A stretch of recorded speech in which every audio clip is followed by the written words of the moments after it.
Well, the presidential election is just 17 days out. The polls have Harris and Trump basically at a tie at this point. The reality here is that, of course, voting matters most. The polls are just an indicator. Joining us now to discuss is Scott Rasmussen, president of RMG Research, pollster and analyst. Scott, always good to talk to you.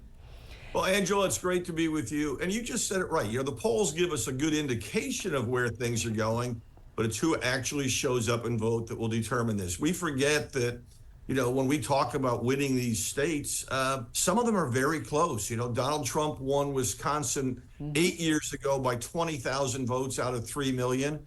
And then he lost it 4 years ago by 20,000 votes out of 3.4 million. You know, we've been focusing a lot this morning on Pennsylvania. We've been talking about the swing state of Pennsylvania. And of course, the candidates are just flooding the state this weekend and leading up to the election. What is your polling telling you from RMG regarding this race? Well, our polling right now shows it's dead even at 49 to 49. And most of the polling shows it is very, very close. And, you know, this is one of those states, it's probably the most important state in terms of the election, in terms of determining who becomes president. And it's an interesting state. You've got Philadelphia and Pittsburgh, which are heavily Democratic areas. And some people say you got Philadelphia, Pittsburgh, and Alabama in between. It's a very rural area.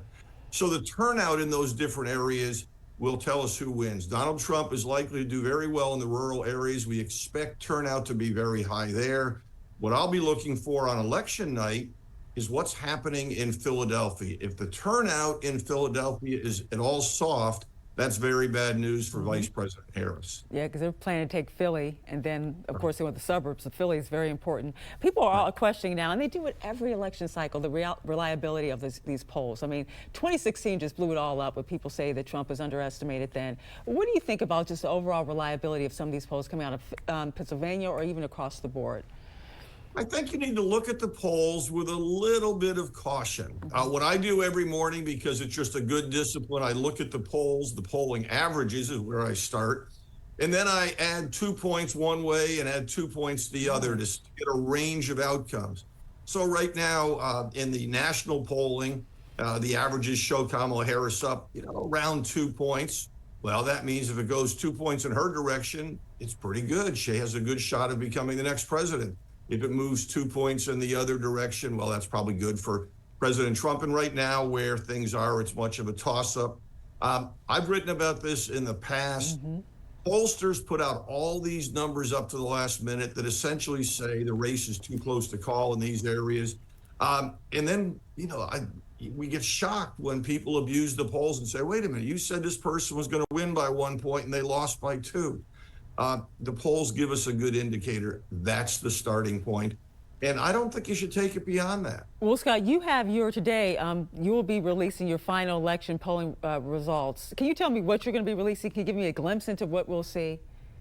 Absolutely. A very close race. Our polling today, our national poll, our final horse race poll is Kamala Harris at 50%, Donald Trump at 49%. And if it's that close, you know, if the popular vote is a 1 point margin, what that probably means is we're going to be watching Pennsylvania, Michigan, and Wisconsin on election night. If Donald Trump could win one of those three, he would become president. But again, if the numbers are off a couple of points in Harris's direction, we might see a little different outcome. And your final results, they are basically just dealing with the national landscape and not, do you go any deeper? What else can you tell me? Sure. We've just finished some polling in Wisconsin. And in that state, Donald Trump is up 50 to 49. We've finished polling in Michigan. Just released that. It's 49 to 49. The other thing that we're seeing, by the way, in those states is the Republican Senate candidates have been pretty heavy underdogs. And they're still trailing in both Wisconsin and Michigan. But they're gaining ground. So Tammy Baldwin in Wisconsin had a 6 point lead a month ago. It's down to 3 points right now. Slotkin, the Democrat in Michigan, had a 6 point lead. It's down to 4 points. So the Republicans are hoping that that's a sign of momentum. But realistically, those candidates are still underdogs. Well, when you talk about a sign of momentum, let's talk about what's happening in Georgia and how many people showed up for early voting, where I think 300,000 people voted on Tuesday, the first day of early voting. What does that say to you in terms of momentum when you see all those people lined up outside of polling places? And Georgia, which has now, for some reason, become a swing state. It never was for a long time, but it's a swing state now. No, Georgia is an amazing state because of what happened in 2020 with the special election, returning 2 Democratic senators, and a lot of fights over the election laws in between. And I think what we're seeing there in Georgia is just the intensity that's come from all that discussion. People want to show up early, get their vote counted, because you never know what will happen. Look, if I was talking about Georgia, if I was trying to estimate Georgia right now, I would say Donald Trump has a slight edge, but it is very close.